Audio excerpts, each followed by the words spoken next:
Alhamdulillahi Rabbil Alamin, wassalatu wassalamu ala Rasulillahi wa sahbihi ajma'in. Të nderuar, po takohemi kësaj radhe dhe do të flasim për magjistarin dhe të lashët që ai mundet me i pas në dunja dhe në ahiret. Fillimisht, na po bazohum te hadithi i pejgamberit alayhi salam, ku ka thënë ruajuni prej 7 mëkateve shkatërruese. Një ndër to, pra nuk do ta shtjellojmë këtë hadith më shumë, por një ndër to, ndër këto 7 mëkate shkatërruese është edhe magjia.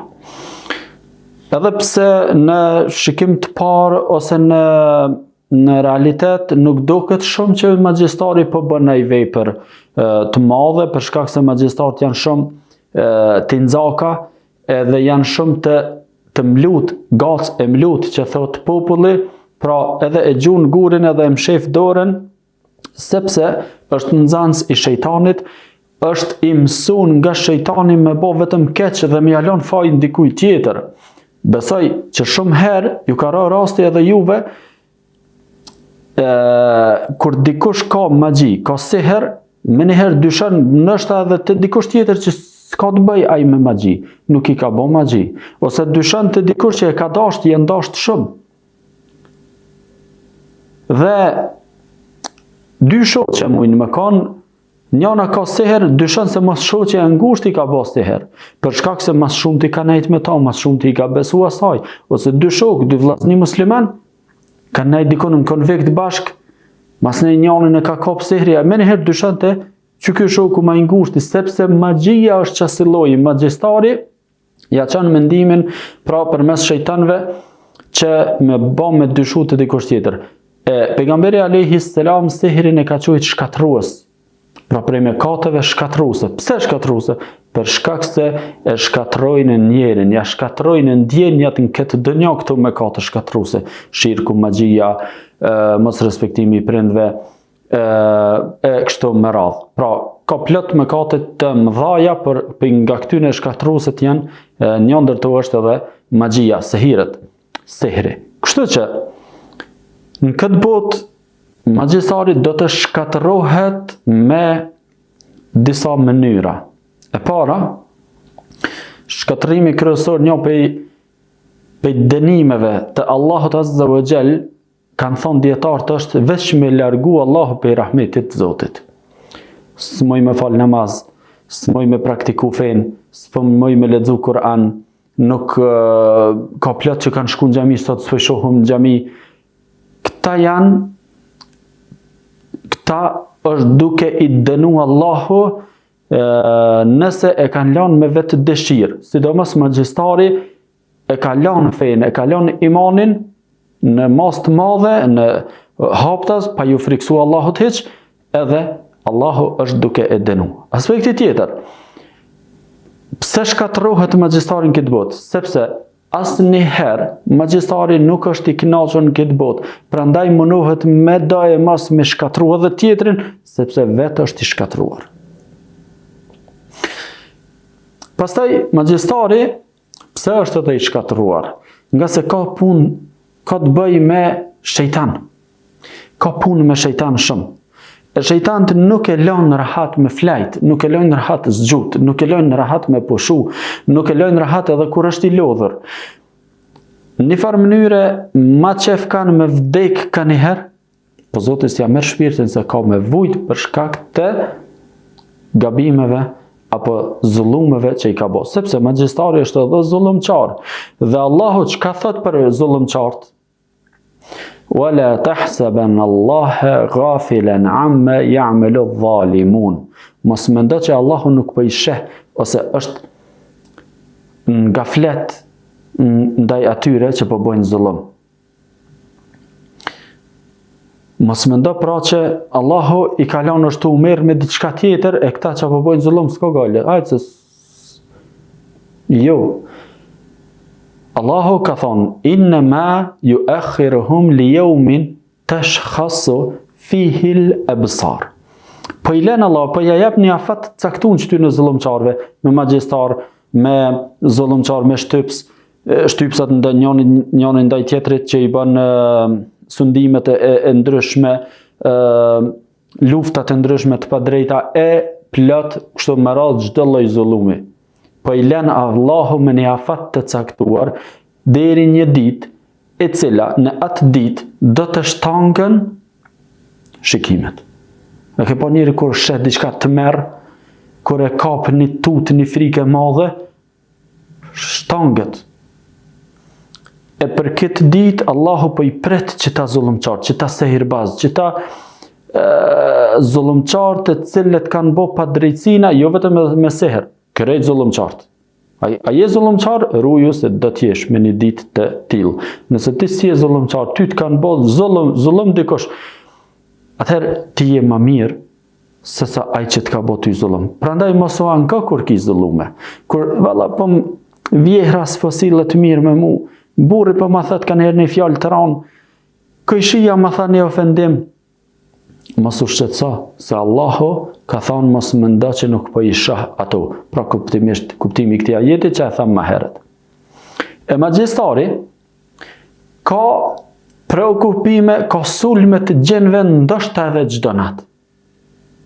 Pra, prej atyre shkatrimeve që magjistari do t'i ketë çfarë dush lloj magjistari, si ata që thonë po e shërojmë magjinë e zezë me magji të bardhë, na jemi me magji të bardhë punojmë, na jemi për të mirë. Ata do të kenë zullum, do të kenë dënim të ashpër në një ditë ku Allahu ka thonë kanë me ushtang syt. A din që fol dikush ti kur jeni në një tmerr, fol dikush ti nuk e vrejmë se je i tmerrun. Je duke u tut, je met, je habit se çka ka, çka po sheh.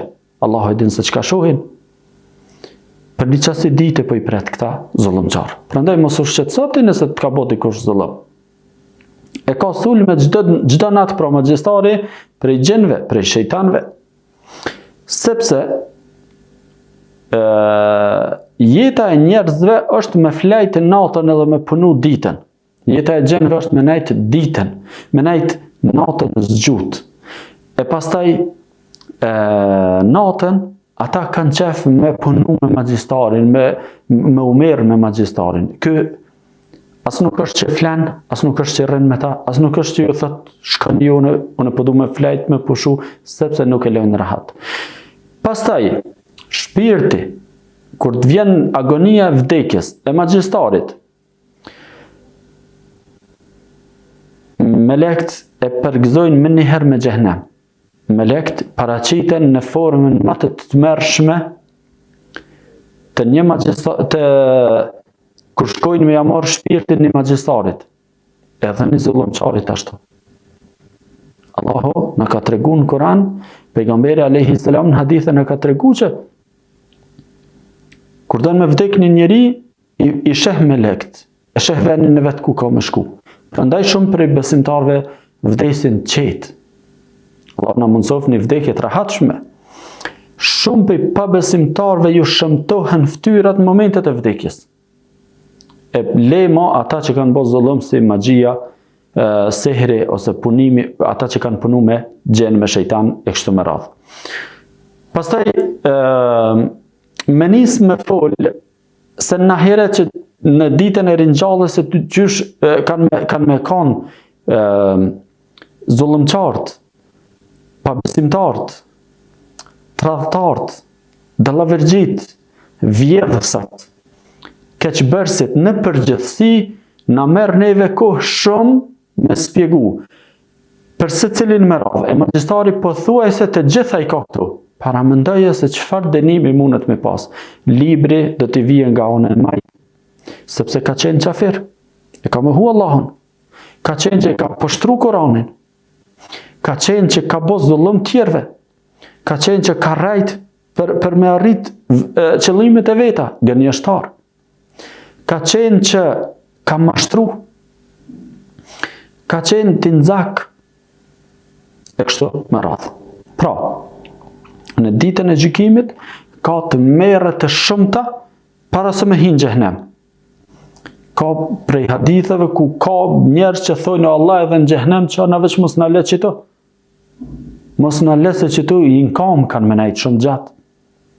Pa mujt me ullë, pa mujt me pushu, pa mujt me mshel syt, pa mujt me flajt. pa e ditë ka po shkojnë, ka me jamajt. E magjistari do t'i përjeton këto, për shkak se një prej zullumeve është që i ka hin hak edhe tjetrit. I ka bo se herë, veç pse ju ka dok nështë një qik, pak ma e zoja, hajtë t'i bëj seher me jam poshtë që ato. Pe i mendje madhësis, hajtë t'i bëj seher. Nështë seherin e ka bo shumë thjesht, që nuk i ka vy shumë kohë mu merë, po të ai personi tjetër ka ndiku shumë. Pyeti ata që kanë seher, sa shumë po hjekun prej seherit. Krejt këto kanë bo magjistartë. Krejt këto kanë bo zullumqartë bashkë me shejtan. E këta çfarë dënimi do ta kenë para Allahut Azza wa Jall.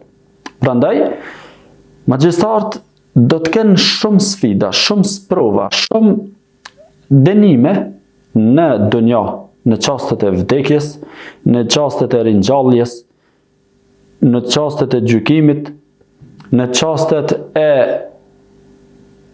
krejt këto etapa në varr, e krejt këto etapa derisa të shkojnë deri në xhehenem, ku aty do të qëndrojnë për gjithmonë, se Allahu ka garantu çdo kafir, çdo zullumçar i hapt do të përfundon në fund të xhehenemit, por jo vetëm me përfundu kaq, po aty do të rrinë dhe do t'ju shtohen dënimet të një pasnjëshme me befasira të ndryshme.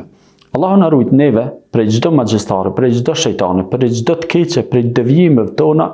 Allahu na ruajt dhe na udhëzoft në rrugë të vërtetë. Wa aqulu qawli hadha wastaghfirullaha li wa lakum.